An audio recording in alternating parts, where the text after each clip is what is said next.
At this time of year in the subtropical rainforest, we are on the edge of the seasons, at a time that is neither the wet season or the dry season. There is so much beauty in the in-between.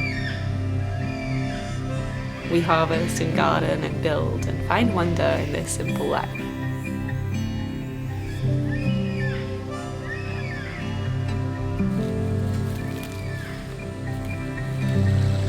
Today is officially the first day of summer, and it really feels like it. The creeks are glistening from the passing storms.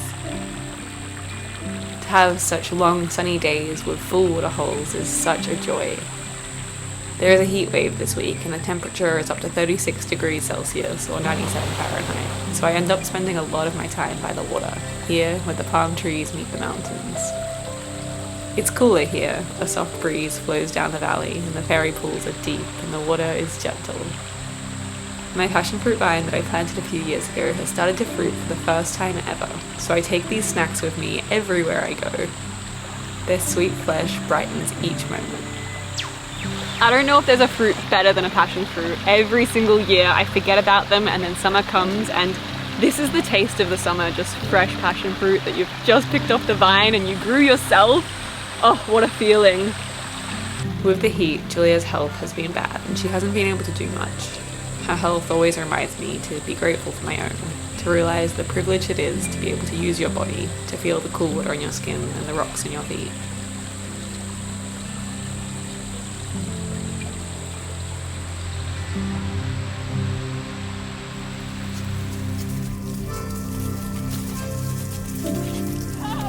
When it gets so hot, we do all of our work early, before the mountains get too humid and sunny.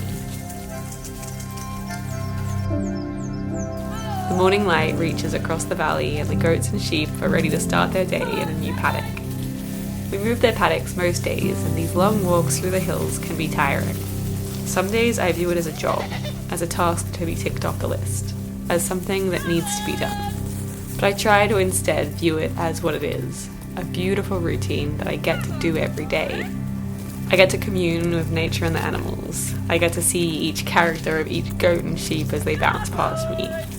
I get to observe the changing seasons, how the light reaches a little further than it did this time last week, how the lilies wake up earlier and more dragonflies have joined in the eternal dance. I get to be one with the flock. I get to exercise my body. So every time a job feels like it's becoming too menial, repetitive or boring, I remember this. I remember the joy of the smallest things can't be underappreciated. I learned to create a paradise of my own life.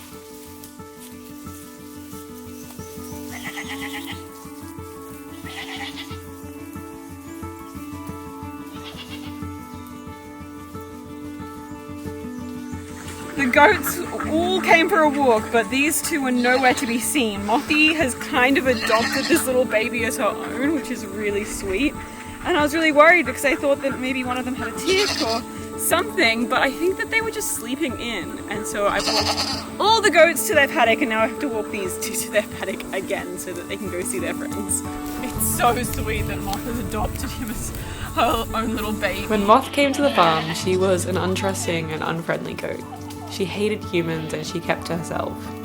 Over the years, we gained her trust, and now she is one of the most cuddly goats, always leaning her whole body weight against you when she needs more attention. This tiny little boy goat that was named Silly or Silly Billy was a bit scared when he joined the flock of big goats, but Sweet Moth has taken him in as one of her own. They nap together and play games, and he follows her closely as they navigate the paddocks. It makes me so proud of Moth, who has turned into the most caring and gentle goat. They're all reunited, everyone's back together, they're so funny. Moth must have just been fast asleep and she didn't realise we were all gone. It's been storming almost every night, so we haven't really been able to move the goats' paddock much because they hate rain and you can't get them to be stuck in a storm, otherwise they get very angry. So this is one of the first days, this is the first day that we've moved with little Silly, so it's exciting. He was very sweet, he got very confused, but he did a good job. He found it in the end.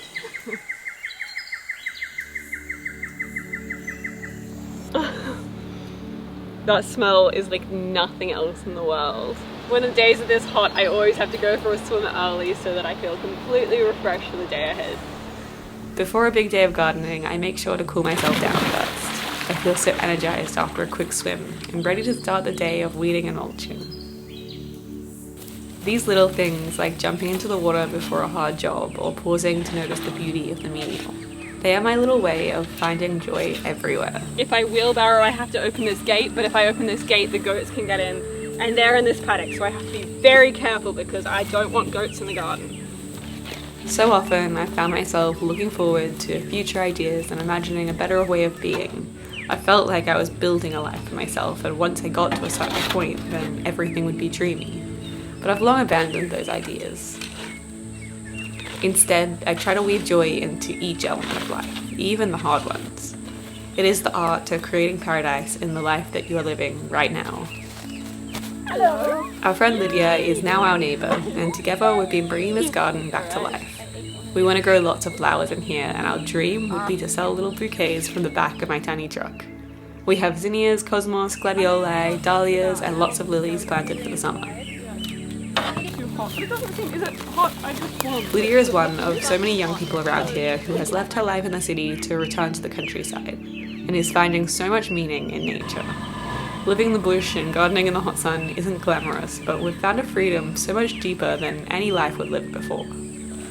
There is quite a big community of people in these mountains doing the same, escaping the cities and exploring what life can be.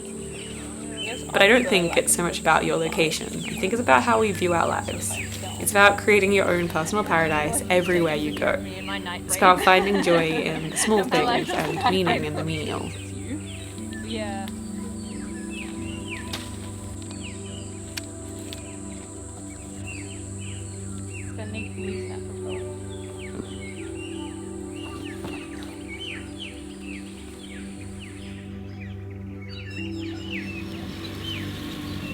We've been working on weeding this garden for a long time now, and of course that's an endless job, especially in the hot months. But I've been collecting all of the mulch from the invasive trees that we've chopped down around the farm, and this helps so much. The mulch is great because it doesn't just stop the weeds, but it creates resilience in the garden. It retains moisture and it feeds nutrients as it breaks down.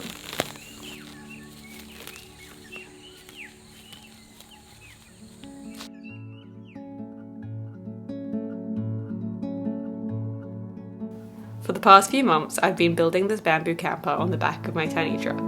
It started with a dream to create a camping setup that was completely natural.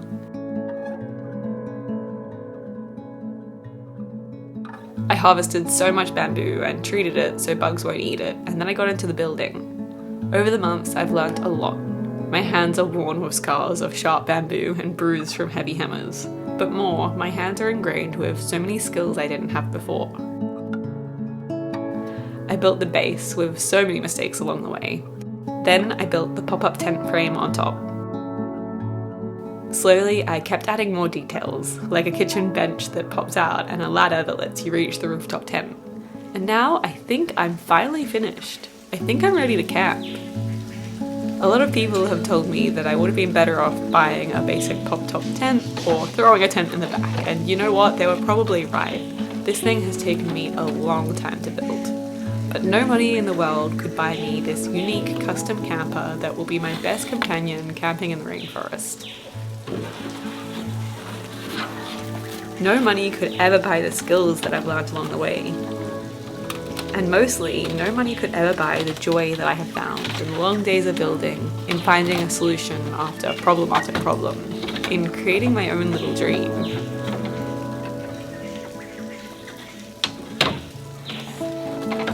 I had a bit of an impossible list of non-negotiables with this camper.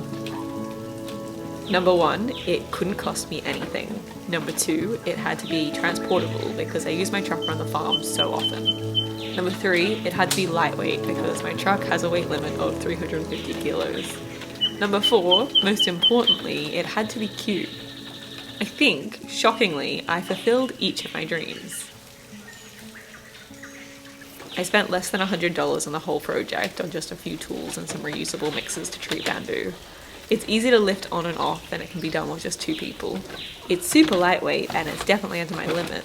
And it's cute. It's maybe the cutest camper I've ever seen. This week I'll take it to the test. I'm camping around the neighbourhood and seeing if it survives the four-wheel drive tracks. I'll see if my tarp holds up in the rain and if I need to add anything to the truck. But overall, I'm so proud of myself and my little truck. That was so quick. I'm so proud of this bamboo camper. It is perfect. It was completely free to build. It had no cost whatsoever. I'm using an invasive weed, which is bamboo, so it's a regenerative build. Everything about it is so perfect and I'm really excited about it. This was the final test before I go camping next week and I'm so excited to test it out.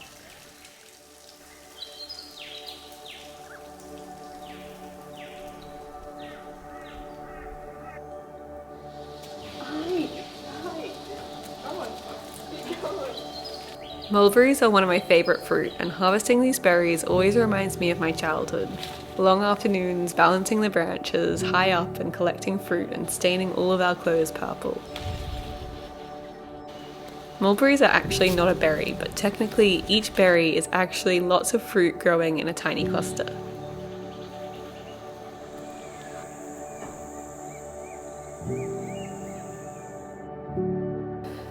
Mulberries originated in China about 4,000 years ago, and the leaves on these trees is the only food that silkworms eat.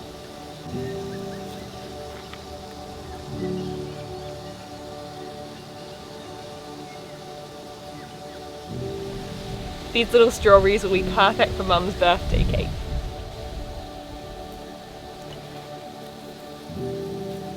We've been growing these tiny strawberries, and even though they're very small, they're really sweet and strong in flavour.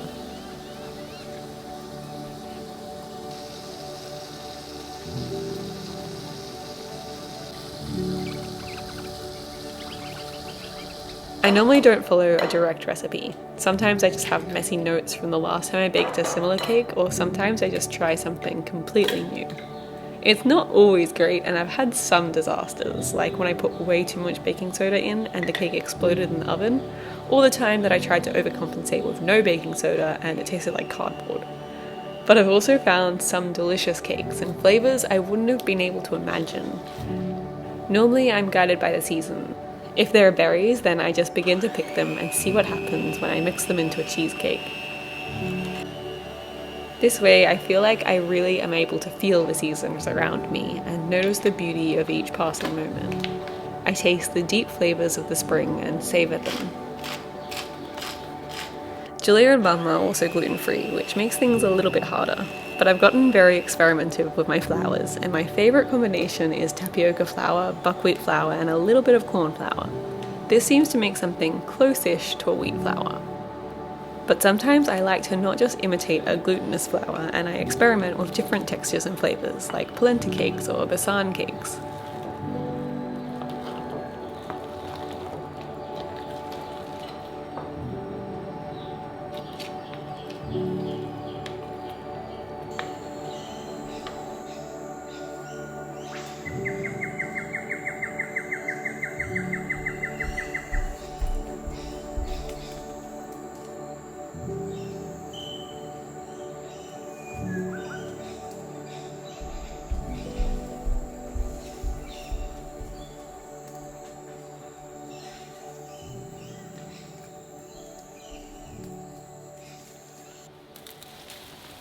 This little guy is the newest addition to the family and he's so sweet.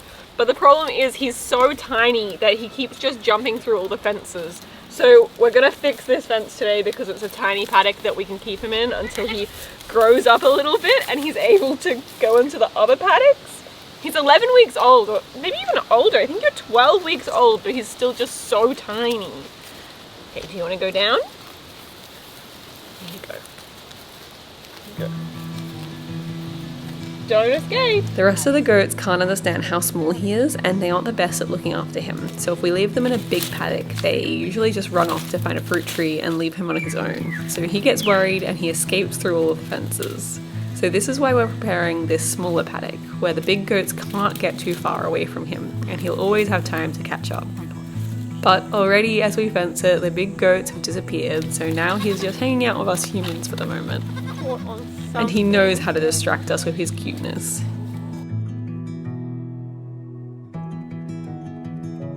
he gets distracted and he eats something, and then he forgets that he's supposed to keep eye on the rest of the goats, and he loses them, and then he gets sad, and then he needs a cuddle. He's very needy. So we're fencing this little yard so that hopefully he won't escape, he won't run away, he won't lose everyone and get sad. It's just going to be a good little fenced yard for him to be in. There is an old fence here, it's just fallen down over time, so we're putting some new wire on and then attaching some chicken wire over the top, because otherwise the tiny goat will just go through.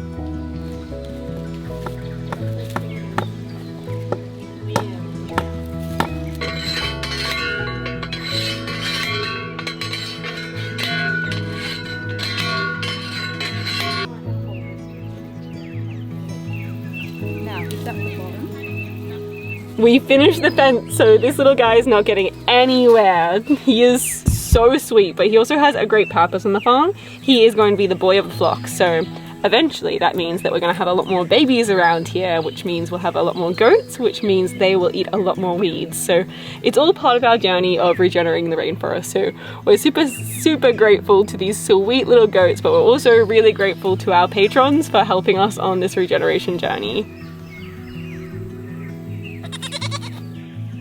Thank you so much for watching, and thank you to our patrons whose support we are so grateful for.